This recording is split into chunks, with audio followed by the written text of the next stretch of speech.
بسم اللہ الرحمن الرحیم حمیدا و مسلیاً اما بعد۔ آج کل ملک کے حالات ایسے ہیں کہ مسلمانوں کے درمیان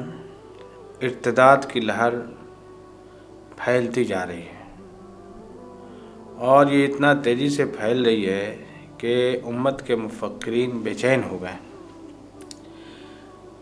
فتنہ ارتداد تو ہر زمانے میں رہا ہے، اور ہر زمانے میں اسلام دشمن عناصر مسلمانوں کو ان کے دین سے پھیرنے کی کوشش میں رہے ہیں، لیکن آج کے دور میں کچھ زیادہ ہی یہ صورتحال پیدا ہو گئی ہے کہ دنیا کی تمام تر طاقتیں متحد ہو کر کے اسلامی تشخصات کو مٹانے کی کوششوں میں لگی ہوئی ہیں، اور مسلم نوجوانوں،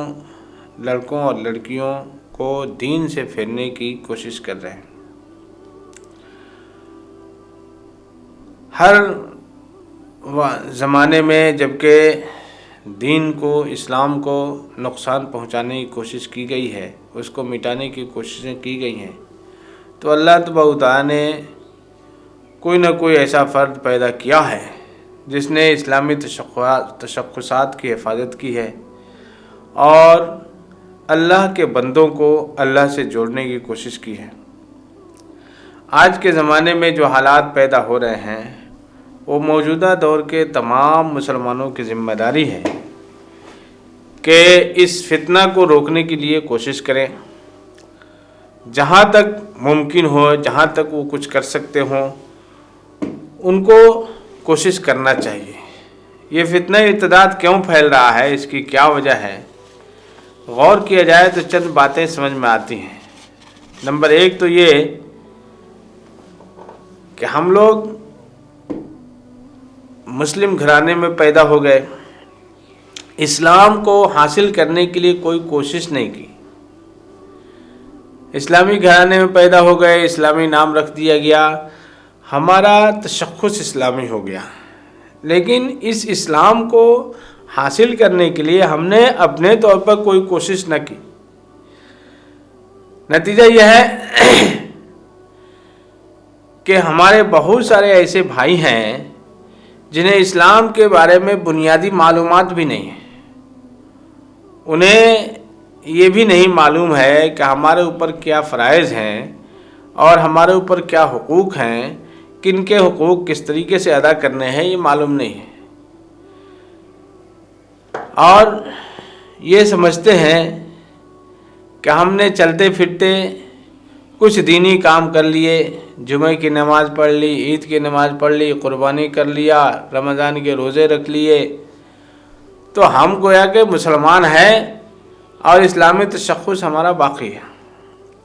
جبکہ اسلام تو ایک ایسا نظام حیات ہے جو انسان کی پیدائش سے لے کر کے موت تک، بلکہ موت کے بعد کے حالات میں بھی وہ رہنمائی کرتا ہے، وہ بتاتا ہے کہ مرنے کے بعد کیا ہونے والا ہے، کس طریقے کی زندگی گزرنے والی ہے، ایک ایک قدم کو اللہ کے رسول صلی اللہ علیہ وسلم نے کھول کر کے بتا دیا ہے۔ لیکن ہماری اکثریت ایسی ہے آج کے دور میں کہ دین کے ان بنیادی تعلیمات سے بے بہرہ ہے، اسے معلوم نہیں کہ ہمیں کیا کرنا ہے۔ تو سب سے پہلی ضرورت تو یہ ہے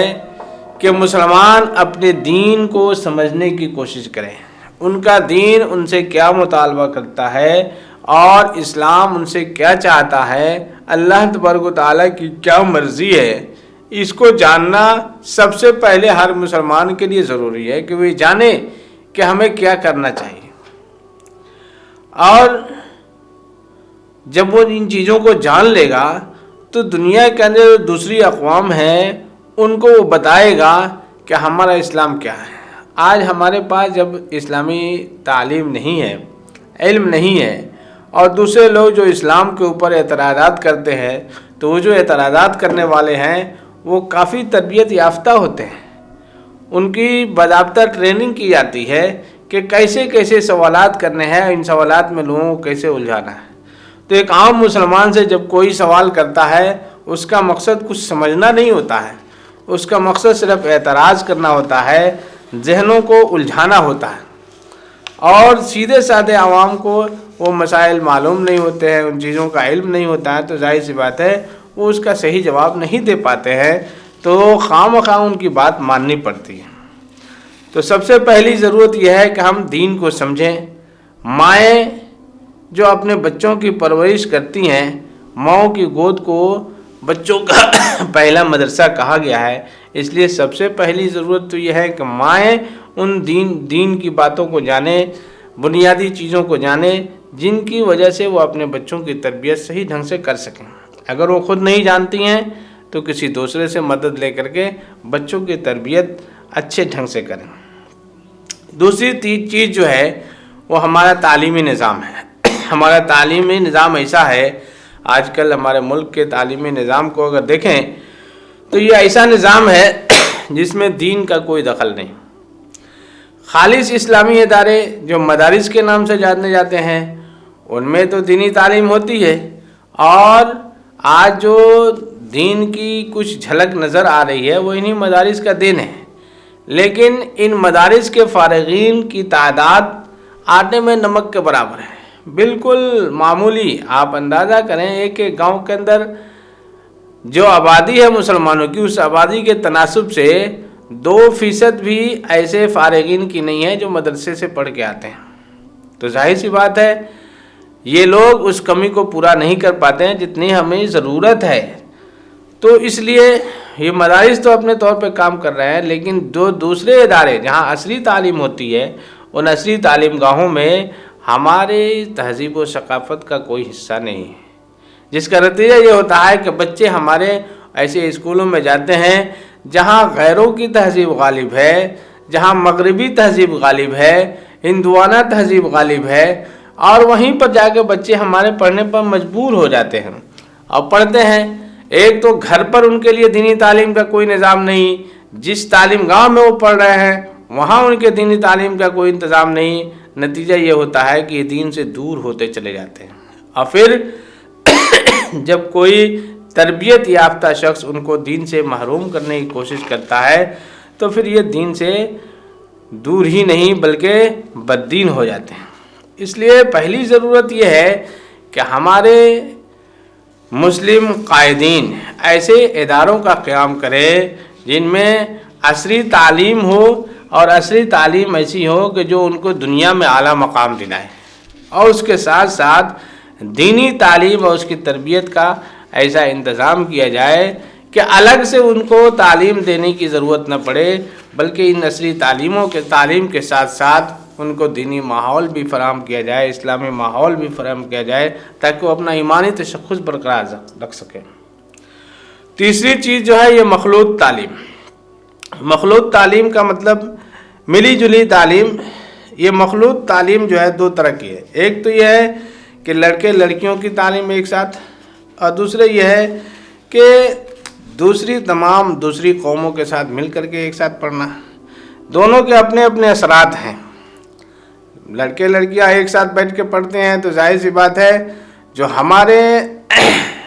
اسلامی تعلیمات کے اعتبار سے مرد اور عورت کے اندر ایک حجاب رکھا گیا ہے، ایک دوری رکھی گئی ہے، ایک دیوار قائم کی گئی ہے، وہ دیوار ختم ہو جاتی ہے، وہ حجاب ختم ہو جاتا ہے، اور نتیجہ یہ ہوتا ہے کہ بچے پڑھنے کے غرض سے گئے ہیں لیکن وہ کسی دوسری راہ پہ چل پڑتے ہیں،